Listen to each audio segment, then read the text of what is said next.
All right, guys, welcome back to the Bow Disciples YouTube channel. It's Sunday, it is Father's Day, and my dad's gonna come down. We're gonna shoot bows together for a little while, and I believe maybe I'll give a tip, some sort of little archery tip or something. But I wanted to show you guys, ended up getting the bowl up. These are north-facing windows, so there's never direct sunlight. Sun comes up to the right and loops around, goes down over here. So this elk never sees direct sunlight and looks just bitching during the day. Look at that. Then we got the legendary Houdini buck, my biggest ever D16 local buck. Of course, I shot that with a bow. And another one of my local D16 bucks. And this one, of course, was with a bow as well. So as you can see, really coming together quite nicely. We got Reagan sleeping here on the couch. He's just a very sleepy boy. And then, yeah, for those of you who don't know, I was watching mountain bike slope style, and that's what I used to do. There's a cliffhanger backflip right there. And then this is another local buck, 3x3, of course with a bow. New Mexico 2x1, a real monster, also with a bow. 2 javelina. This is the one I got this year. Look at the size of that skull. Super old boy. Both with a bow. And my 2018 buck. You can watch the hunt where I got this one on the Bow Disciples channel. Also with a bow. 5x4. And then this awesome piece of artwork. Got a glare right now, but it's by Hayden Lamson. And that's kind of a quick little house tour. But anyways, yeah, I just thought you guys would be pumped to finally see the elk up. And I mean, it just looks awesome. So anyways, stay tuned. It's gonna be a fun day. We're gonna shoot bows, give a little archery tip, quick little house tour. See you guys in the next clip.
Whoa.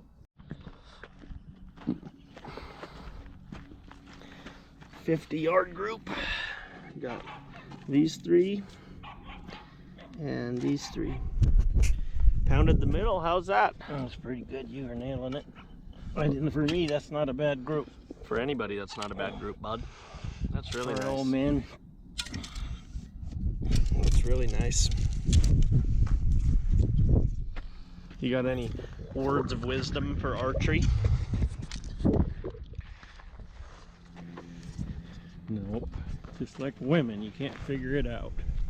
You can't figure it out. There you go. You can't figure it out.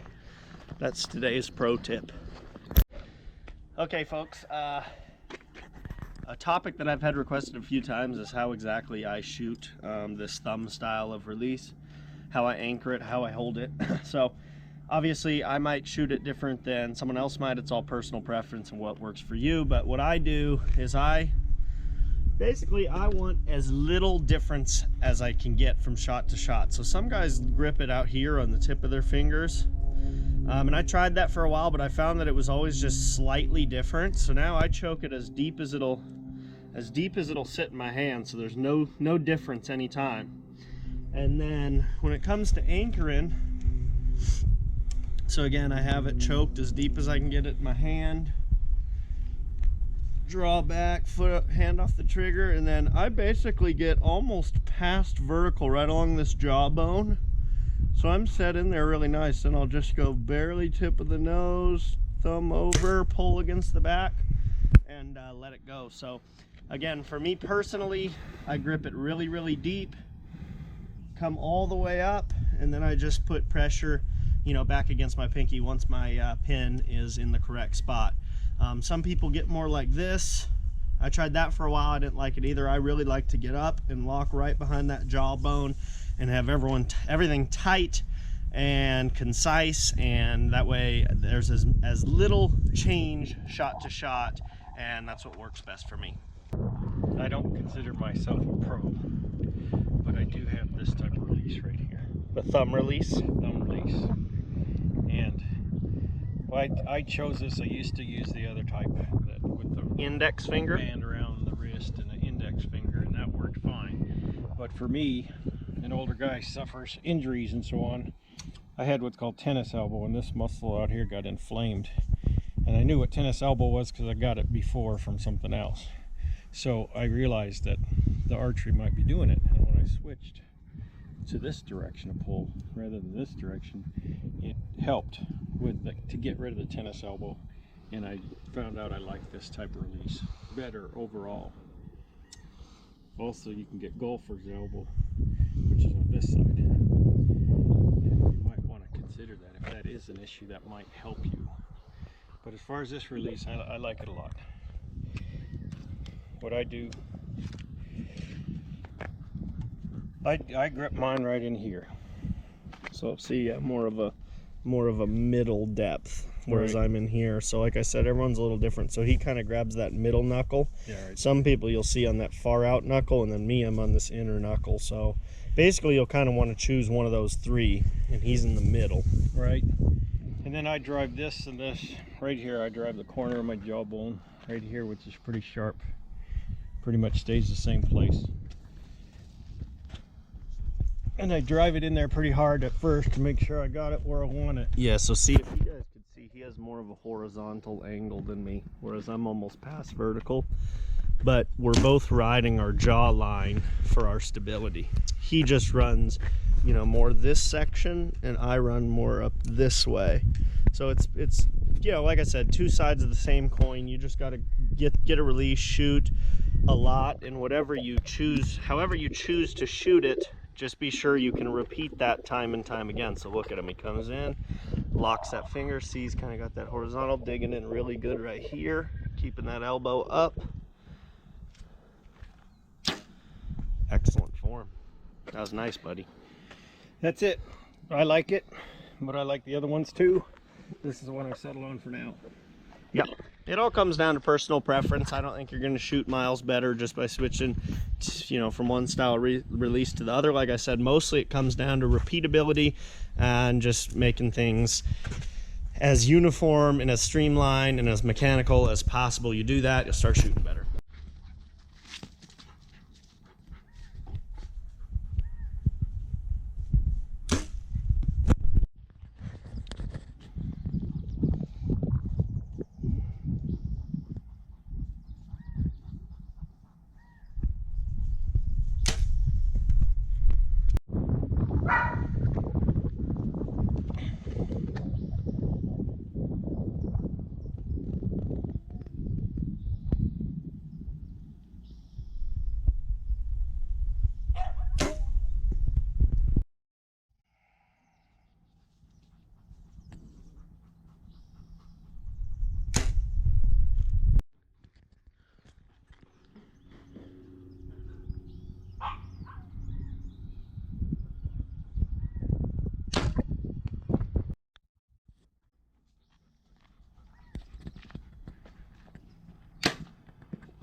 Here we are, we're out here shooting for Father's Day. Like I said, we went over our release and how we each shoot a similar style of release, but we shoot them differently. Right now I wanted to go over just kind of some quick basics and talk a little bit about face pressure. So first things first, like I told you guys before, I always set my grip before I draw, find that groove, boom, sets in right there. Go ahead and hook up my release. Draw, anchor straight up and down, barely touch to my nose. Find that pin. And then just focus hard on the shot. So again, we're gonna go boom, find that grip, draw back, anchor, barely touch the nose.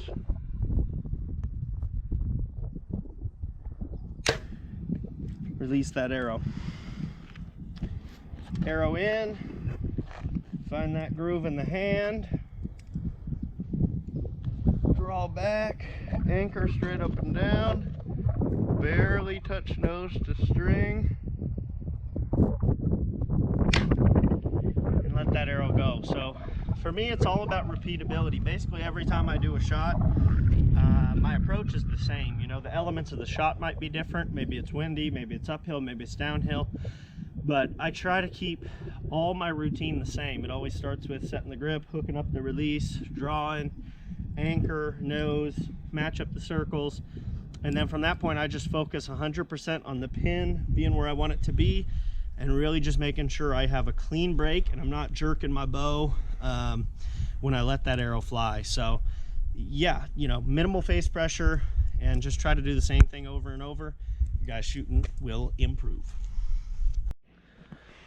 See this, how his nose isn't bending up or anything, it's just barely kissing that string. That's what he's talking about with minimal pressure, because if you put a lot of pressure on this string, you know, it's gonna release and do this as it's releasing the arrow. So again, he hits that anchor, barely kisses that nose.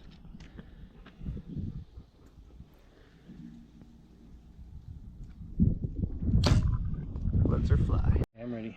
He's ready. No sky draws. I don't like that. I don't like that at a shoot. Bruce Marshall doesn't like it near his shop either. Let me see it straight up and down. Like this? No. Oh, okay. Let me see a real draw. Real draw. Ready? Yep. There we go. And then you gotta stick your big fat belly out.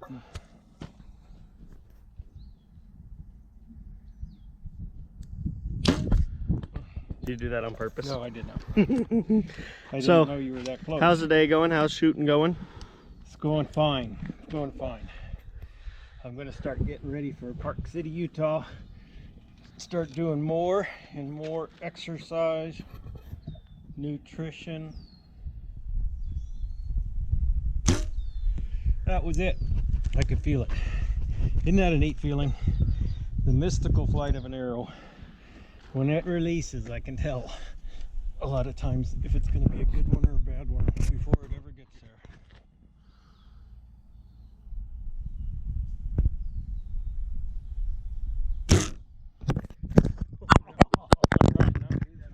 You gonna shoot another one? I'm gonna shoot another one. All right, that was actually a good shot. Was it? I'm gonna leave that clip in there, me dropping the camera. Anyways, go ahead. This is the last clip, so after you fire Don't this show this group. I don't want the public to see this group.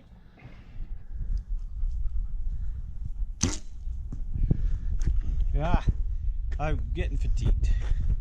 I sort of start out all right, and then I get a little better, and then I drop off with fatigue. So you got to it's close time out this video. Time to take a break, close out this video, call your fathers, and wish them a happy Father's Day. Nice. And so hit the subscribe button. hit the subscribe button, whatever that means. Like this video. Make sure you film lots of sodas and stuff being filled up at a fountain. And always respect your dad. See ya.